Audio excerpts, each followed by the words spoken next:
Oui, alors bonjour. On va parler aujourd'hui, je vais vous traduire en même temps, on va analyser une prière de Rabbi Abraham Aboulafia dans le dernier livre qu'il a écrit qui est Sefer Haot. Alors ce livre-là est un livre fantastique parce que il est fin, il est petit, c'est un livre de quoi même pas 60 pages.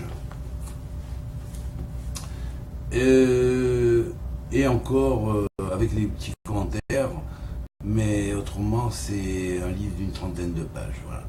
Donc c'est ce livre qu'on va analyser aujourd'hui, enfin la base, et je veux en parler parce que après avoir passé son épreuve au Vatican, Rabbi Abraham Aboulafia, après avoir prévenu le pape comme quoi il se mettait en marche pour Rome, et disant qu'il veut rétablir la justice et au sujet de l'affaire du conflit judéo-christianique, et qu'il avait toutes les preuves en main, il est monté là-bas et donc a dit je vais faire reconnaître au pape ouvertement le fait que Shalom Dina, je vais faire reconnaître le fait qu'il y a effectivement une tromperie. Sans doute faisait-il allusion à l'histoire de Simon le magicien qu'il avait découvert. Ensuite, il a donc été jusqu'à Rome. Les soldats du pape l'ont arrêté, ils l'ont amené devant le pape est mort dans la nuit, il a été mis en prison, il y est resté 28 jours, ils ont essayé de le tuer, ils n'ont pas réussi. Et en fait, bon, ça c'est quelque chose qui est connu. Et puis, quand il est ressorti, bien sûr, étant donné qu'il y avait beaucoup d'ennemis dans le monde rabbinique, de jaloux et de gens qui ne voulaient pas accepter le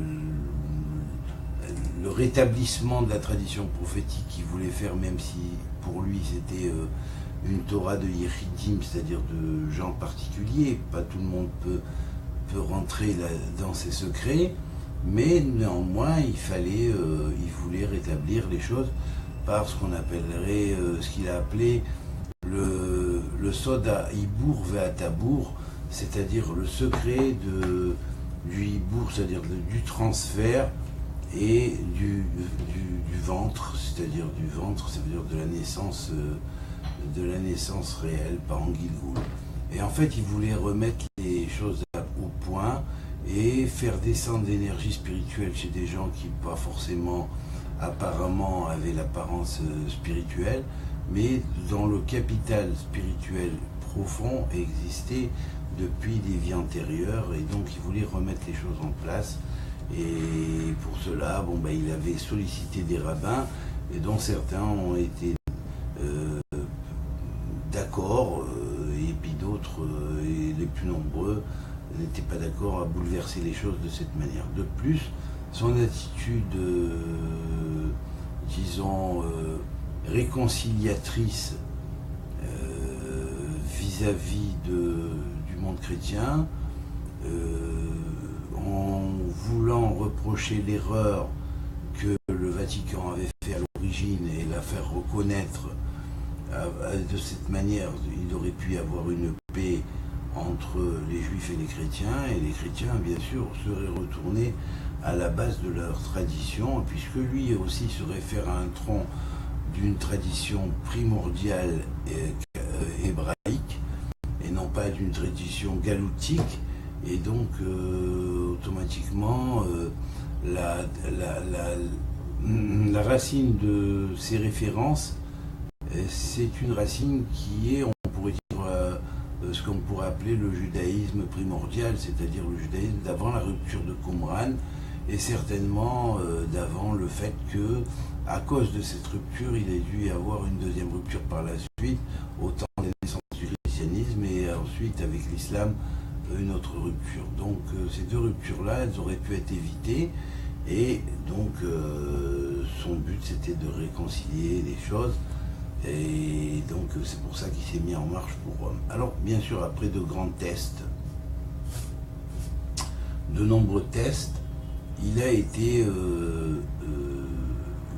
lorsqu'il est ressorti de là-bas, on a retrouvé sa cage, comment dire, sa cellule avec les barreaux fondus. Donc comment a-t-il fait, on ne sait pas. Il avait certainement accédé à des pouvoirs très spéciaux. Et lorsqu'il est arrivé, il n'est plus retourné à l'endroit où il se trouvait avant. Il est allé s'exiler sur une petite île, alors en Sicile. Et dans ce livre notamment, Seferaot, il rappelez-vous, vous les habitants de l'île, ceux dont vous avez été témoins, qu'apparemment les habitants de l'île auraient été témoins de véritablement des manifestations très spéciales et peut-être une sorte de nouveau Sinaï qui aurait été un Sinaï pour initier uniquement, et ce sont ceux-là qui sont appelés les habitants de l'île. Alors bien sûr, on n'a jamais retrouvé son corps. Il y a certainement des raisons à ça. Peut-être qu'étant donné qu'il était en contact direct avec le Malach Raziel qui lui enseignait, comme il a enseigné à Adam Arishon, il est possible qu'il ait réussi son illumination et soit monté automatiquement comme les autres qui l'ont précédé, c'est-à-dire le prophète Élie, Hanor d'abord, bien sûr, Moshe et Mashiach ben Yosef, Mashiach ben David. Donc apparemment, sa référence, elle est sur Mashiach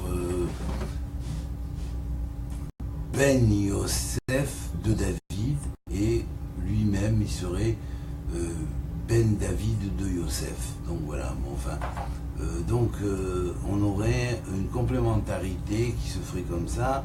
Et donc, il va donner les bases d'un alphabet à l'origine, c'est-à-dire, c'est en fait une petite prière qui est une exhortation à Dieu et une reconnaissance de son nom, son pouvoir, et du pouvoir notamment de son nom et de ses noms.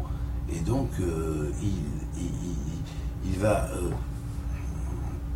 expliquer dans une petite prière en 22 petits chapitres, dont chaque chapitre commence par une lettre de l'alphabet, du Aleph jusqu'au Tav, et puis pour finir, il met 2 lettres supplémentaires qui sont le Aleph et le Bet, comme s'il y avait un nouvel alphabet qui se mettait en place, mais qui n'aurait pas été continué. En fait, comme si tout était retourné au Aleph Bet. Aleph Bet, ça veut dire le Père en hébreu, donc ça veut dire qu'en ayant fait le tour des 22 lettres, et bien ensuite on rappelle sûrement le Aleph et le Bet en finalité, comme ils étaient en priorité, et puis ça représentera finalement que tout ce qui est sorti du Père retourne au Père, ou tout ce qui est sorti de l'Éternel retourne à l'Éternel. Alors voici comment commence le chapitre premier. Bien sûr, Et pi Adonai Kochi Kadashti Veze Miyom Da'ati Shemo Ad Hayom Haze Od Et Kadesh Bishmo Al Pi Kdushato Ehye Behemet. Ce qui signifie Et, déjà c'est Et Hashamaim Ve'et Haaretz, tout a été créé par le Et, du Aleph jusqu'au Tav, c'est-à-dire c'est la formule qui explique que en fait depuis le Aleph jusqu'au Tav, c'est-à-dire un alphabet complet, tout a été créé. Alors bien sûr, cette racine-là, le Et est à la fois la racine de Ata et de At, qui veut dire toi en hébreu au masculin ou toi en hébreu au féminin. Donc ça veut dire que en fait cette racine-là c'est l'être. D'ailleurs on le voit dans l'être, être, Aleph, Tav, Resh. Toi tu as une tête. Enfin si on traduisait en hébreu, toi tu as une tête, et ayant cette tête tu as la loi, et donc à ce moment-là tu es dans l'être. Voilà, c'est l'être parfait exprimé en cabale phonétique française. Alors bien sûr, que signifie ce premier chapitre? Est par la bouche de Yudke Vavke, de l'Éternel, qu'il appelait toujours le Shem Anifrar, le nom choisi. Pourquoi était-il appelé le nom choisi, Yudke Vavke? Parce que ça a été le nom qui a été élu parmi tous les noms, ce qu'on appelle de Etzem, c'est-à-dire de racines, hein, de Hatzmut, c'est-à-dire d'essence essentielle de Dieu.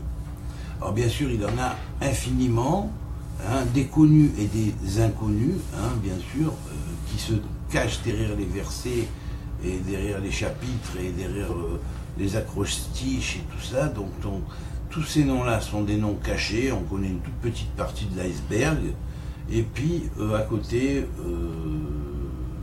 bien sûr, cet iceberg, bien sûr, quand on l'explore, plus ça va, plus il devient grand. Voilà. Alors maintenant, je veux dire que pourquoi le nom de Yudke Vavke, l'Éternel, a-t-il été élu parmi tous les noms? Et c'est la raison pour laquelle Rabbi Abraham Boulafia, dans son système de Kabbalah prophétique, l'appelle le nom choisi. Et il appelle aussi d'un autre nom Shem Ben Arba'a Otiyot, ce qui voudrait dire le nom qui contient 4 lettres, ou tétragrammaton en grec, c'est un petit peu comme ça qu'on avait traduit après en grec, tétragrammaton, 4 grammes, ce sont 4 lettres en fait. Alors, bien sûr, il y a une raison. Il y a une raison aussi pourquoi le nombre de ce nom fait 26, parce que il est précisément dans la Ishtalchelut, ce qu'on appellera le déploiement des noms de Dieu dits essentiels, transmis par tradition. Hein. À part ça, il y a d'autres essentiels, mais ils sont cachés, ils ne sont pas formés avec des lettres basiques des noms essentiels. Alors bien sûr, ce nom-là est dans la roue, si on pourrait dire, des noms exprimés, eh bien c'est le 26e nom. Alors c'est parce que c'est le 26e nom que précisément sa valeur numérique est aussi 26, et c'est pas pour rien que c'est tombé comme ça. Ça veut dire que Dieu lui-même, parmi tous ces noms essentiels, a voulu que ce nom-là soit choisi. C'est pas les hommes qui l'ont choisi, c'est pas les prophètes qui l'ont choisi, c'est Dieu lui-même qui a voulu qu'il soit choisi, et c'est ainsi que ça a été transmis aux prophètes. Alors bien sûr, on voit que toute la Torah, dans sa structure, on pourrait dire arithmologique, hein, dès lors qu'on prend toute la Torah, qu'on analyse le nombre de fois Yudke Vavke qui est marqué dans la Torah et tout, là c'est un monde en soi. Je ne vais pas rentrer là-dedans, mais je vous dire, bon, c'est pas pour rien que Rabbi Abraham Boulafia l'a appelé le Shem Anifrar. Voilà, le nom choisi. Parce que quelque part, c'est aussi le nombre de la matrice, clé de la matrice. Je ne parle pas de la matrice de Matrix, hein, qui est négative et qui est la matrice de l'illusion. Je parle de la matrice du monde réel, qui est la matrice de ce qu'on appellerait, ce que Rabbi Abraham Boulafia appelle Chaye Olam Haba, la clé du monde futur, qui est ce qu'on appelle le royaume de Dieu. Voilà. Alors, bien sûr, donc, être par la bouche de Yudke Vavke, que j'ai sanctifié du jour où j'ai connu son nom.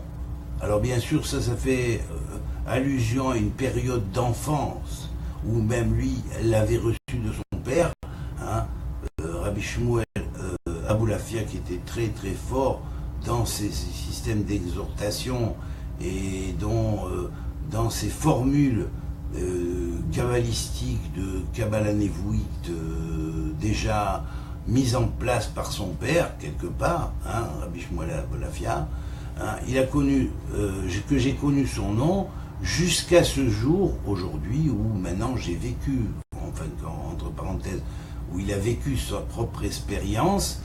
Ainsi, je serai sanctifié en son nom, hein, porte le nom de Yudke-Vavke. On sait que c'est la base de tout, hein, de la structure atomique, comme l'a démontré d'ailleurs notre ami Rav Yosef Rai du centre Sitré Chaim. Il a très très bien démontré comment marche le Yudke-Vavke avec l'atome, hein, et franchement, il a sorti un chidouche magnifique là-dessus. Je vous conseille de voir son cours là-dessus, d'assister à ses cours, parce que franchement, c'est magnifique. Il a sorti un très beau chidouche là-dessus. Et puis alors, bien sûr, les travaux d'un savant russe qui a découvert qu'en fait, les intervalles qui existent dans la spirale quadruple des 4 molécules de base du DNA, c'est-à-dire du code ADN, eh bien on va trouver bien sûr les intervalles 10, 5, 6 et 5 qui sont aussi une signature du Yudke-Vavke. On va retrouver dans le nombre des fois qu'on respire dans la journée, puisqu'on respire aux alentours de 26 000 fois.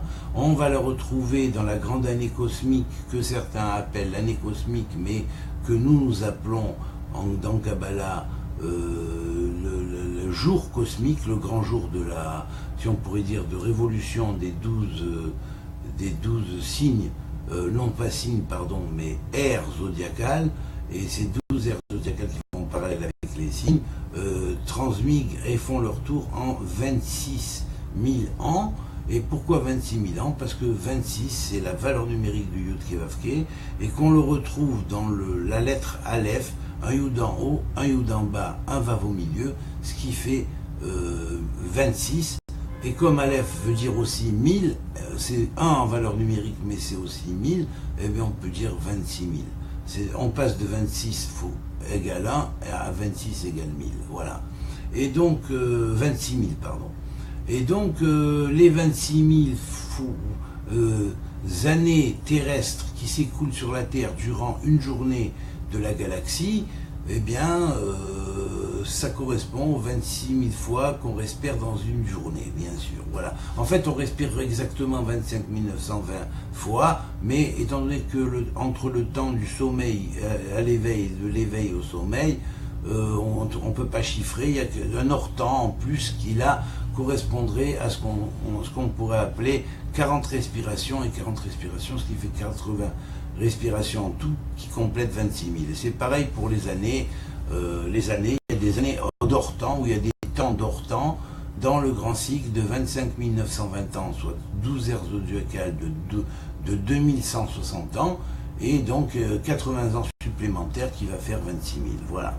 Alors bon, ça c'est le grand chiffre connu, et donc ce grand chiffre-là, il va agir effectivement dans la création, pour la mettre en place aussi bien dans l'atome que dans l'ADN, que dans les intervalles de l'ADN, que dans les nombres de respirations qu'on respire par jour, et que dans toute chose dans lequel le Yudke-Vavke est signifié. On sait par exemple que la tête symbolise le Yud dans le corps humain, que le He représente la cage thoracique, que le Vav représente le reste du corps juste en bas, et que des pieds va représenter le deuxième He. Donc à partir de là, nous avons aussi une structure. Nous avons la structure aussi de Yudke-Vavke dans l'atome, pas vraiment dans l'atome, mais dans les 4 états de la matière qui s'appellent l'état igné, l'état liquide, l'état gazeux et l'état solide. Hein, et bien sûr, on va avoir Yudke-Vavke dans l'élément feu, c'est le Yud. Le He va être représenté par le premier He est représenté par le souffle ou le Ruach. Le deuxième He, le Vav va représenter l'eau, alors que le deuxième He va représenter la terre. Voilà, et bien donc là c'est pareil, on va l'avoir dans la structure quadri-élémentaire, alors que le Kots qui est sur le Yud va représenter le 5e élément dit lointain, appelé l'éther. Donc on va retrouver cela dans les 5, toujours le Yudke-Vavke, dans les 5 méthodes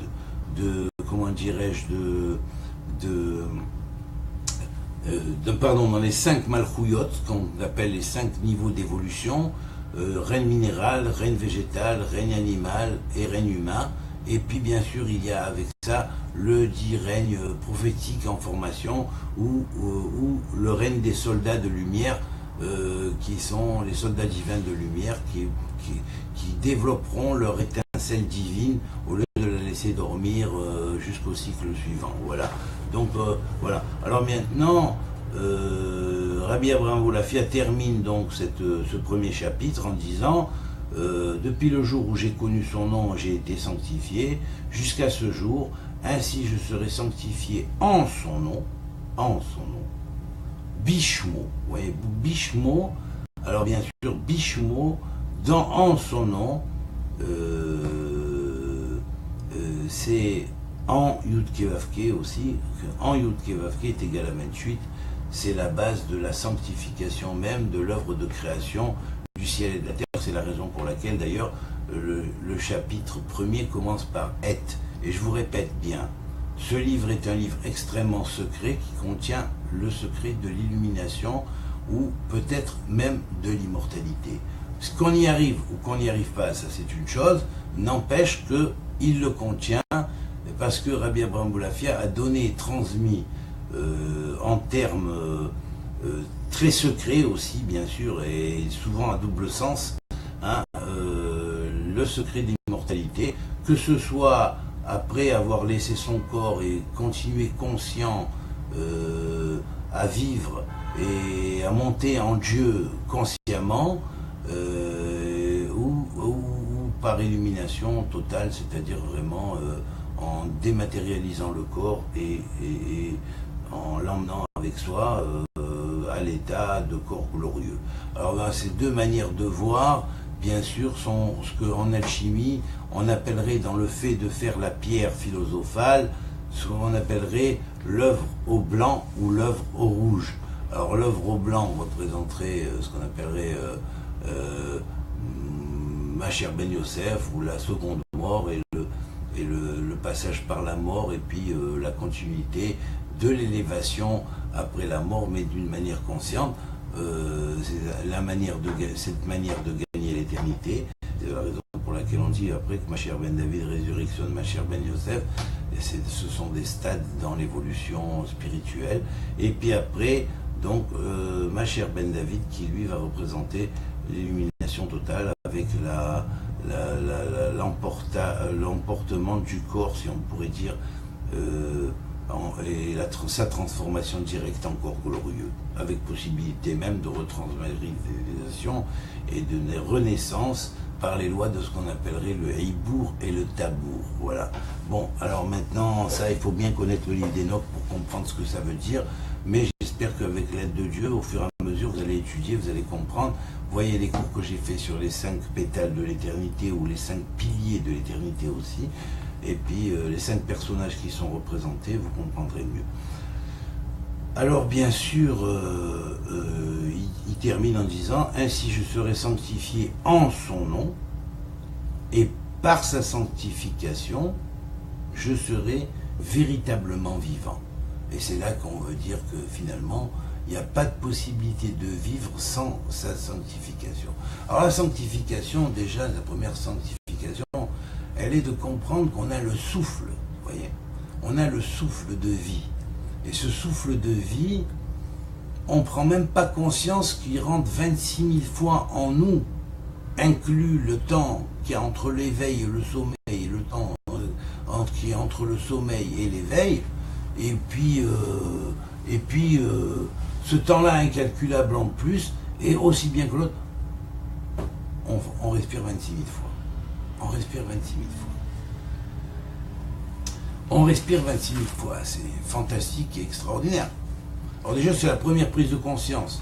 Parce que quand, par exemple, ça va plaire à mon ami Richard Bessénénou, pardon, hein, ça va lui plaire beaucoup parce que, bon, lui, il verra le rapport avec l'hindouisme, avec ce qu'on a dit être le fameux Pingala et Ida, qui sont les 2 canaux, si on pourrait dire, de respiration par lesquels l'énergie du souffle de la Kundalini va traverser toute la colonne vertébrale et aller donner la maîtrise du corps et des impulsions du corps grâce à le contrôle du souffle.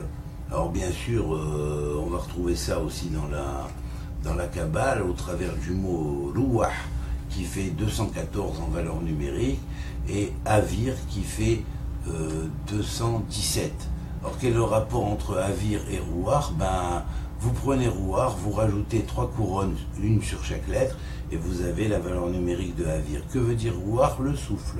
Que veut dire Avir? Le prana du souffle, c'est-à-dire ce qu'on appelle le souffle éthérique ou éthéré. Voilà. C'est la base du corps glorieux d'ailleurs. Voilà. Alors, bien sûr, au corps de sagesse. Pourquoi corps de glorieux est-il corps de sagesse? Tout simplement parce que la matière éthérique s'appelle Guélem, et que Guélem fait en valeur numérique Rochma, sagesse, et c'est pas pour rien. Donc, matière première éthérique, originelle, s'appelle Guélem. Voilà, et Guélem égale Rochma. Maintenant, elle a un nom, ce Chomer Guélem, on l'appelle aussi le Avir, Kadmon, c'est-à-dire le souffle primordial ou l'éther primordial, voilà, plus exactement. Alors je serai véritablement vivant parce que je prendrai d'abord conscience que dans ma respiration, il se trouve, et qu'à chaque fois que je respire, ne serait-ce que normalement, comme le fait n'importe quel individu, eh bien automatiquement, on aura 26 000 fois et on aura sanctifié le nom de Dieu si on en est conscient. Et puis maintenant, si parmi ces respirations, certaines dans la journée traversent le corps du Yud jusqu'au He, c'est-à-dire de la tête, les narines sont dans la tête, donc on prend par le Yud d'abord, déjà en premier temps. Inspiration Yud, donc là on inspire l'air, vous voyez, l'air contenant l'éther.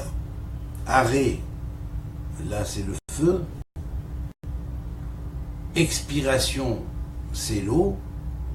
Et nouvel arrêt avant l'expiration, c'est la terre. Voilà. Alors, si on a ces 4 phases de l'inspire-expire, eh bien on verra que dans ces 4 phases, il y a véritablement un rapport avec les éléments, parce que c'est ce qu'on sent. À un moment donné, il y a plus de salivation quand on rétend la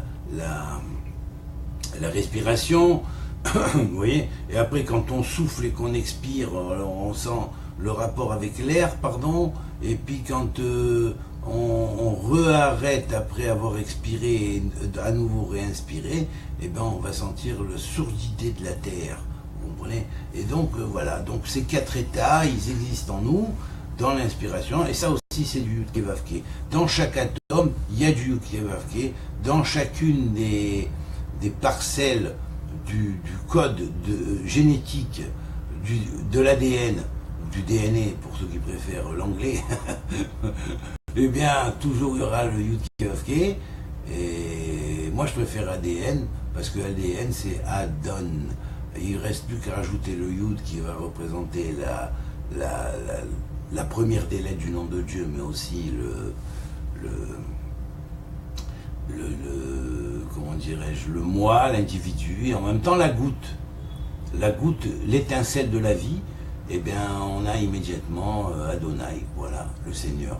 Et le Seigneur, c'est de l'ADN aussi. C'est lui qui te donne ton ADN. Voilà.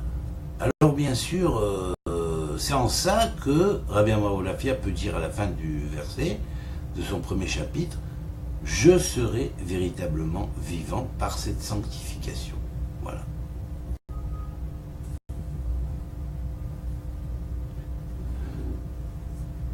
Et là, bien sûr, il y a une allusion au Logos qui est vraiment plus que, comment dire, évidente quand on voit le texte tel qu'il est, hein, bien sûr. Hein. Ve'od et Kadesh Bishmo Al Ve'al Pi Kedushato et Yebehemet. Je vivrai dans la vérité.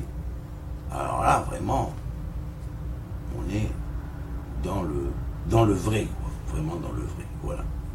Alors pour être dans le vrai, il faut retrouver Hachem, l'éternel. Et alors là, il y a un autre nom de Dieu qui est très important, c'est le nom de Eke, je suis celui qui suis. Alors ce Eke, je suis celui qui suis, sa valeur numérique c'est 21. Voilà. Or, 21 fois 21 est la valeur numérique de Emet, qui est la vérité.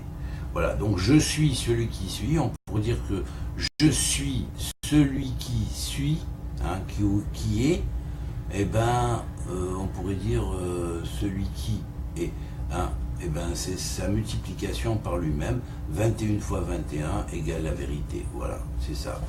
La clé, c'est la vérité. Alors, bien sûr, on va prendre le pasouk, le chapitre bête, Bishmo, Nishbaati, Ve Mi'az.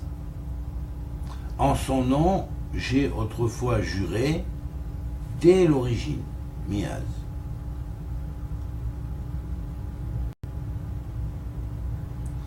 Kibo, Eshba, Beshanat, Shiv'a, les Malchut,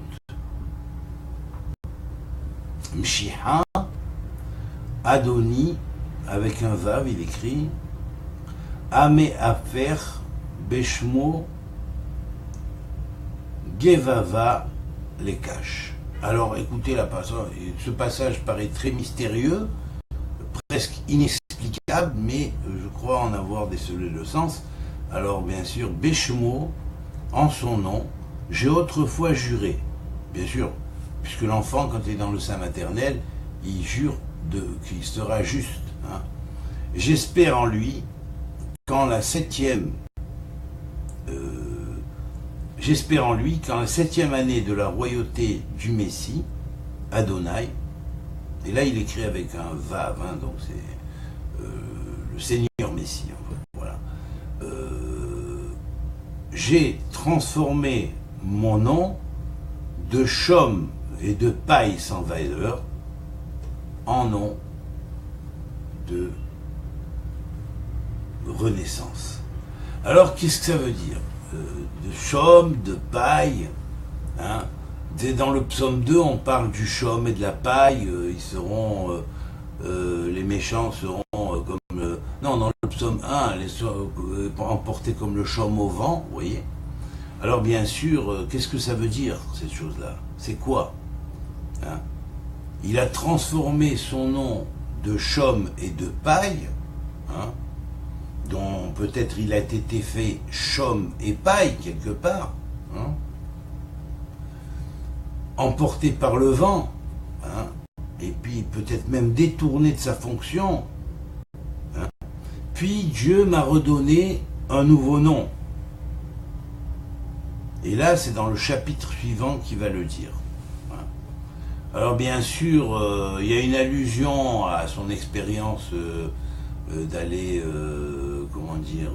faire repentir le Vatican de ses déviations, où quelquefois, peut-être la doctrine catholique a été influencée aussi par l'église de Simon le magicien, ou quelque part par l'influence de Simon le magicien, qui n'était pas Yeshua ben Yosef. Hein, et donc, certainement, Rabbi Abraham Bolafia, qui avait compris ce secret-là, Abraham, je précise, est 248, et dans le psaume 1, qui parle du chaume, emporté par le chaume, comme le chaume au vent, en parlant des méchants, eh bien, évidemment, il y a 248 lettres. Alors, c'est une allusion au psaume 1. En Ashrei Aish. Aish fait 216. Pour ceux qui aiment bien les calculs, qu'ils le font et comprendront mieux. Voilà. Alors, bien sûr, alors quelque part, si on peut dire, effectivement, ça a été détourné comme le chaume au vent et emporté je ne sais où, alors qu'en fait, en réalité, la loi est la loi, et à ce moment-là, il aurait fallu rester conforme aux origines, hein. Autant bien aux origines du judaïsme originel qu'aux origines même du christianisme originel, qui est né que pour une chose, parce qu'il y a eu une rupture dans le judaïsme originel. Voilà, déjà, c'est une chose. Alors, bien sûr, le nouveau nom qui va lui être donné, alors bien sûr, ce nom-là, il est en même temps axé sur un nom de Dieu qui lui a été donné par l'ange Raziel. L'ange Raziel, c'est l'ange des secrets de Dieu qui, lui, a initié Adam Arishon. est venu lui restituer la connaissance qu'il avait avant de tomber avec le Etzadat Tovara, avec l'arbre de la connaissance du bien et du mal, et donc il fallait bien compenser cette chose-là. Alors bien sûr, c'est cet ange Raziel qui va choisir Rabbi Aboulafia, comme si que, vous savez, on dit que d'Abraham à Abraham, il n'y a eu qu'Abraham. On parle de Rabbi Abraham Ibn Ezra, qui était l'incarnation précédente de Rabbi Abraham Aboulafia, et lui qui était astrologue. Alors bien sûr, astrologue kabbaliste, médecin et alchimiste. Alors bien sûr, c'est un des seuls qui avait hérité, en visualisant les manuscrits originels, le livre d'Enoch astrologique, hein, qui a complètement disparu dans son originalité. Hein. Bien sûr, on n'en a qu'une copie, qui est celle qu'a fait Bonaventure quand il était aux Tuileries. Donc voilà, une retranscription. Et donc, ce Rabbi Abraham Ezra, de Abraham à Abraham, il n'y a qu'Abraham. Or, la valeur numérique de Abraham est 248. Vous voyez, 248 qui est aussi la base du Rechem, c'est-à-dire de cette fameuse matrice. Et la matrice, la vraie matrice, c'est la matrice de Hayer Olam Haba, qui elle est axée sur le Yud Kevavke, vous voyez, sur le nom de Dieu, et pas sur la matrice de Matrix, bien sûr. Alors bien sûr, on va dire que ici, dans cette allusion-là,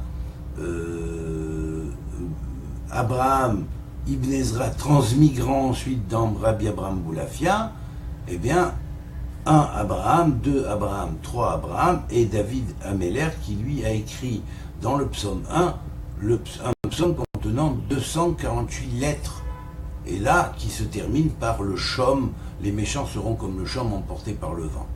Alors bien sûr, c'est quoi les méchants qui seront comme le chaume emporté par le vent? Heureux l'homme qui ne les suit pas. Mais oui, mais et si quelque part il y a quelque chose qui a suivi, eh bien, on dit bien pour le Messie qui va être emporté dans le domaine des méchants, et que les méchants vont s'en servir et ils vont mettre toutes leurs trucs dessus et leurs fautes dessus, et que on va presque le présumer d'être le pire des personnages, alors qu'en réalité il est parfait, c'est une âme Gdosha et sainte. Alors voilà, donc ce que va dire Rabbi Abraham Aboulafia ici, hein, c'est que d'un nom qui a été traîné dans le chaume et la paille, qui est devenu sans valeur, eh bien, le voilà qui va recevoir un nouveau nom, qui va s'appeler Gardalia, Gardalia, fils de Shavladia, voilà. Et donc là, bien sûr, ces deux noms sont des acrostiches, hein, parce que dans Gardalia, par exemple, on va voir les lettres de Radla, hein, Radla, et il va rester le Yud et le Gimel. Radla, c'est Reshad Elo Yada, c'est-à-dire la tête qui n'est point une tête, qui n'est pas connue, ça touche la sphère de Keter, et lié à Keter, il y a l'ange Raziel. Alors bien sûr,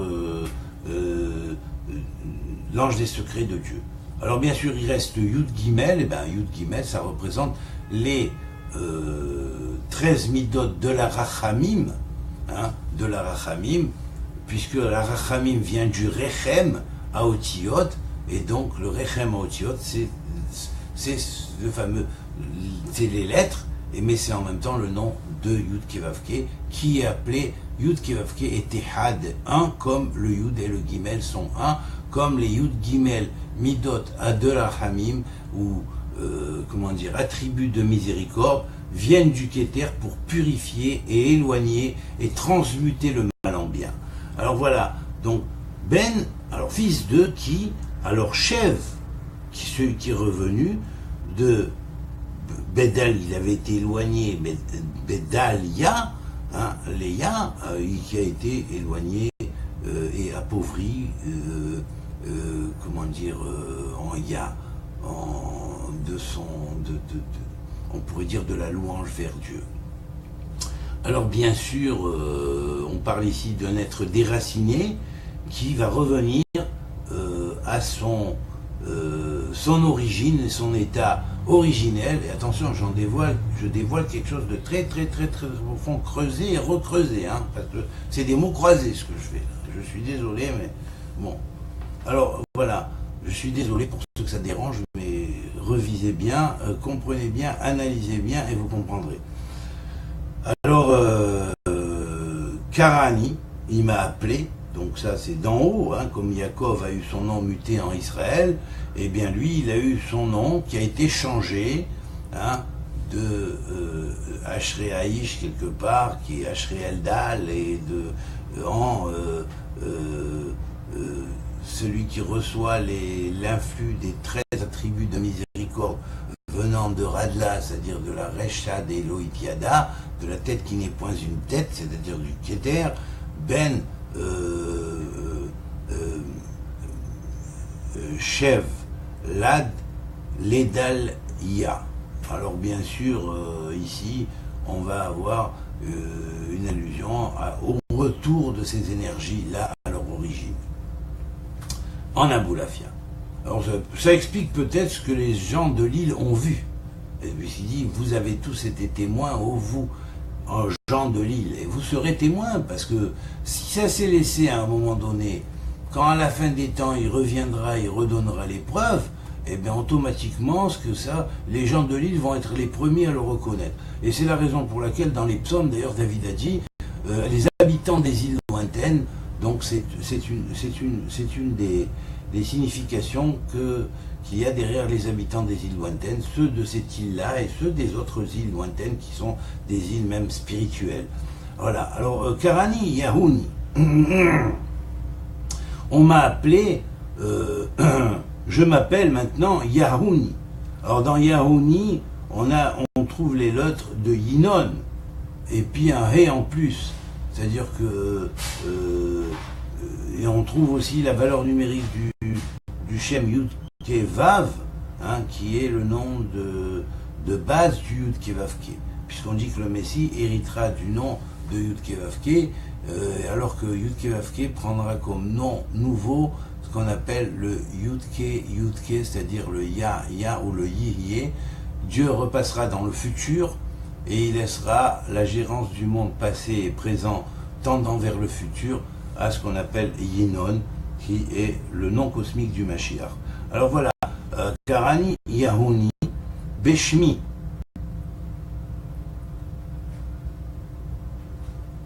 Amehadesh Hamid Kadesh Bishmo Hamid Hadesh Mekadesh Alpi Masger. Alors bien sûr, on va voir la traduction. Gedalia, Gradlelia, pardon, Gardalia, ou Gardalia aussi, fils de Shaladalia,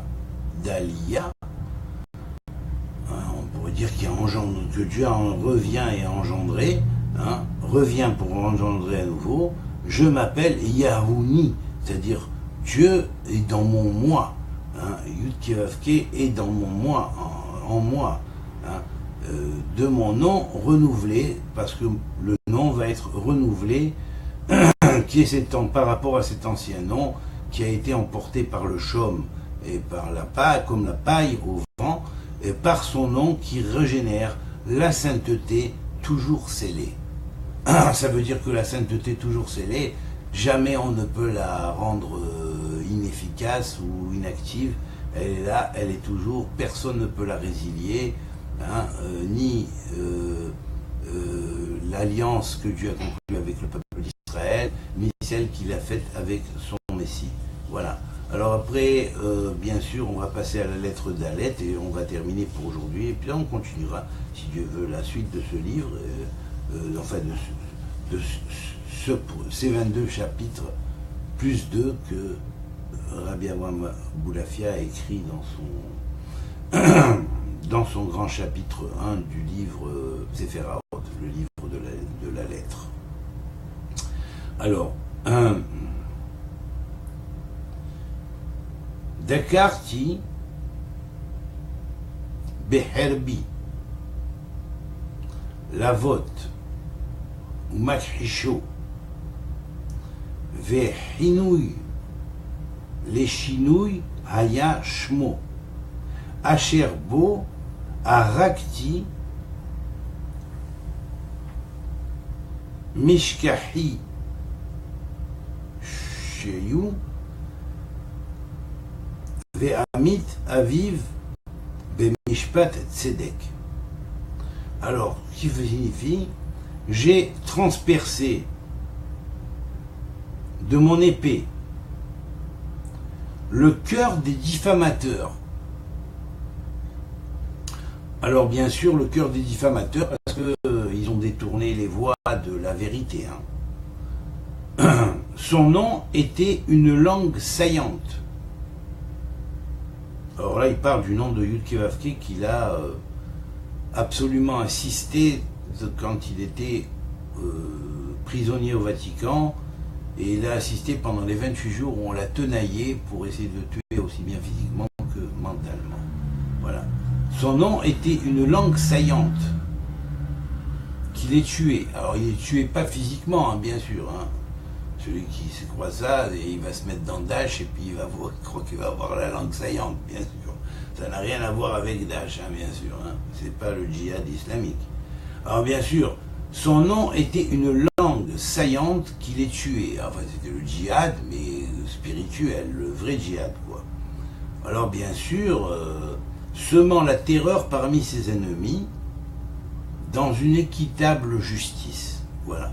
Alors bien sûr, ça fait allusion au fait que tous les archevêques et les prêtres qui étaient au Vatican après la mort du pape et dans les jours qui ont suivi, et ont tous été terrorisés de ce qu'ils ont vu, et terrorisés parce qu'ils ont vu aussi la vérité.